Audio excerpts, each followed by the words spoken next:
So multi விட்டமின்னா என்ன?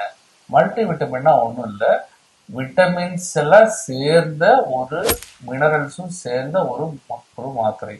நம்ம சாப்பிட்ற சாப்பாடுலயோ ஒரு காய்கறிலையோ இல்லை பழங்கள்லையோ அதுக்கான அளவு நமக்கு கிடைச்சிருச்சு அப்படின்னா நமக்கு சத்து குறைபாடு வரப்போவதில்லை. ஆனா ஒரு பேஷண்ட் டேப்லெட் எடுக்கும் போது இல்ல அந்த சத்து உள்ள வருதையோ அதுக்கு மாத்திரை தடுக்கும் போது அப்ப அதை சப்ளிமெண்ட் பண்ண வேண்டிய கட்டாயம் அவசியம் உண்டு.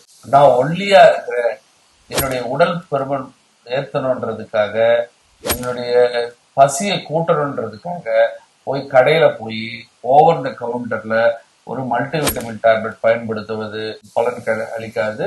ஏன்னா அது என்ன மல்டி விட்டமின், அதுல என்ன காம்பினேஷன் இருக்குதுன்றது நமக்கு அப்ரூவ் பண்ணல.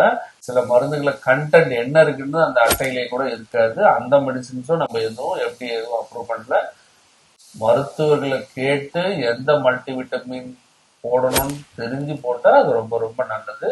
ஏன்னா சில விட்டமின்ஸ் அதிகமானாலும், விட்டமின் டி லெவல் அதிகமானாலும், விட்டமின் ஏ அளவுக்கு அதிகமானாலும் அவங்களுக்கு ஹைப்பர் விட்டமினோசிஸ் அப்படின்ற ஒரு ப்ராப்ளமும் இருக்கு. அதையும் நம்ம மறந்துடக்கூடாது.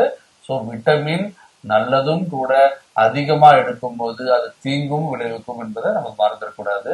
Over the counter multi vitamin எடுக்கிறது மிக மிக மிக தவறு.